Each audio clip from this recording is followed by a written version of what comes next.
Binubuksan ng mga logger na ito ang takip ng tangke ng gas. Ilagay ang lahat ng rosewood sa ilalim. Pagkatapos ay takpan ng makapal na sheet ng bakal sa itaas. Pagkatapos ay takpan ng isa pang kalahati. Ipagpatuloy ang pagwelding ng mahigpit at sa wakas ay ibuhos ang gatas sa loob. Hindi nagtagal, natapos ang isang truck na may dalang rosewood na nagkukunwaring may dalang gatas.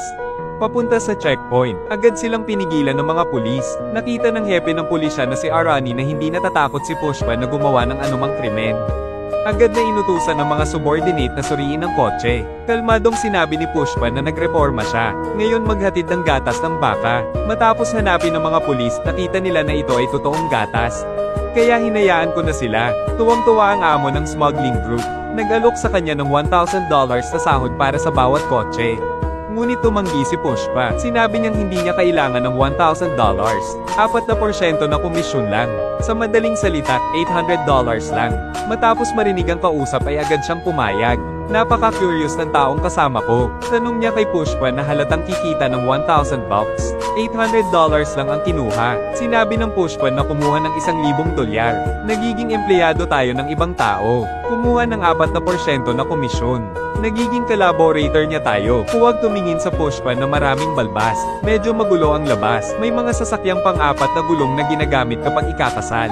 Lahat ay naging kasangkapan ng Pushpa sa pagpuslit ng rosewood.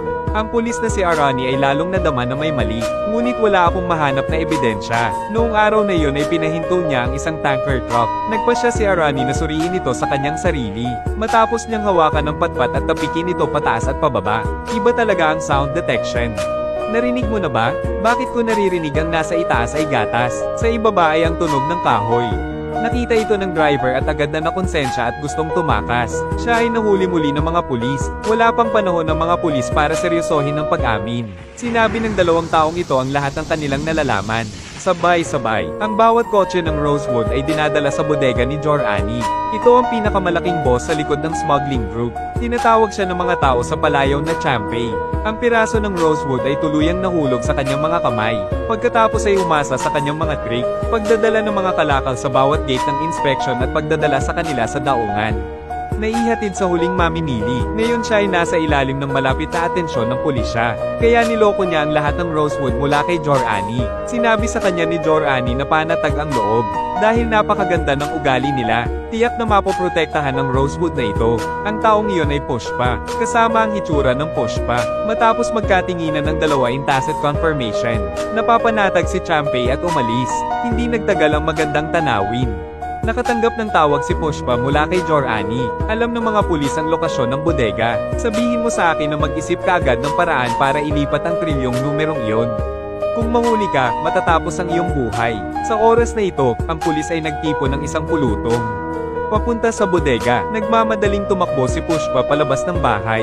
Pagtingin ko sa Rosewood na nakatambak na parang bundok sa harapan ko, nagkaroon agad ako ng ideya. Kumuha siya ng isang dakot na pera sa kotse at pinasok sa kamay ng kanyang junior.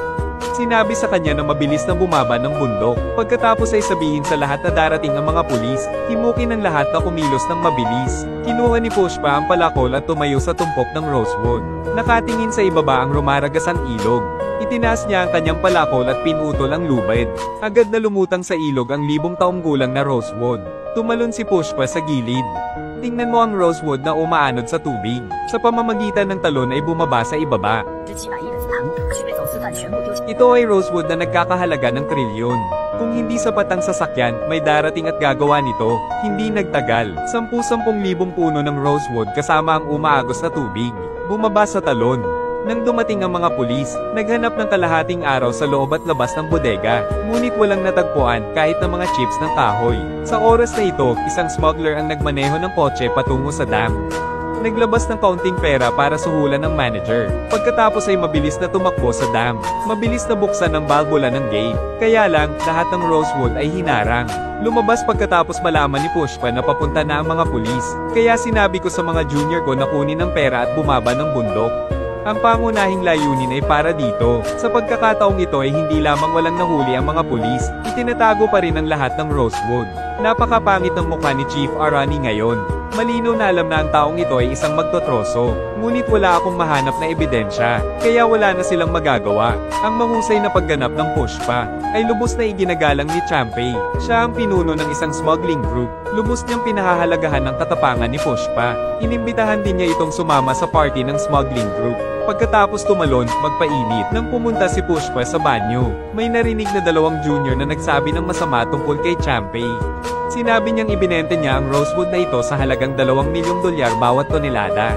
Ngunit nagbibigay lamang sa amin ng $2,000 bawat tonelada. Pushpa. Pagkatapos marinig ito, sinabi Jor-Ani. Sa hindi inaasahang pagkakataon, alam din ni Jor-Ani ang pagkakaiba ng presyo ng tagapamagitan. Buti na lang may malalakas na puwersa si Champey sa likod niya. Kaya dapat ibigay natin sa kanya ang lahat ng rosewood.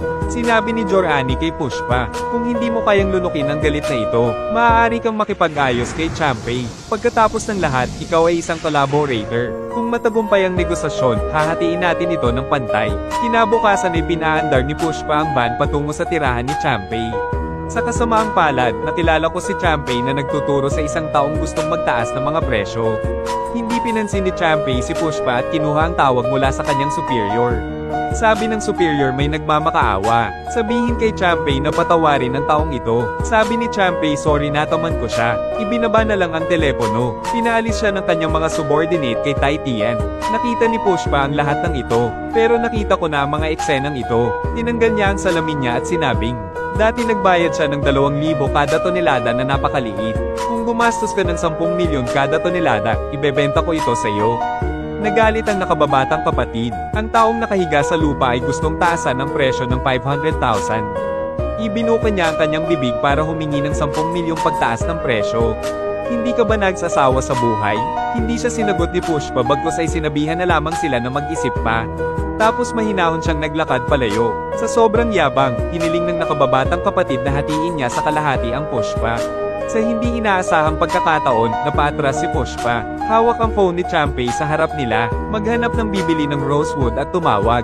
Maganda raw ang kalidad ng rosewood. Pagkatapos ay iwanan ng iyong numero ng telepono. Sino ba naman ang makakatayo dito? Kung magagalit si Champey, napakabigat ng kahihinatnan. Isang tingin ng hudyat na sumugod na ang kanyang mga nasasakupan.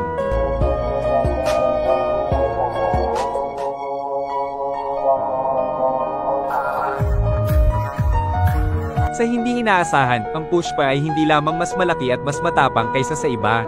Higit pa rito, ang kanyang maliksi na mga paa ay humawak sa lahat ng kanyang mga kalaban. Buong pagmamalaking tumalikod si Pushpa at kinausap siya, kailangan ko nang umalis, hindi dahil napatawad mo na ako, kundi dahil pinatawad na kita. Pagkatapos ng kalahating buwan, nagpa siya si Pushpa na maghanap ng mamimili mismo. Ito ang araw na inayos niyang makipagkita sa bumibili. Agad namang binigyan ni Pushpa ang kausap ng premium rosewood.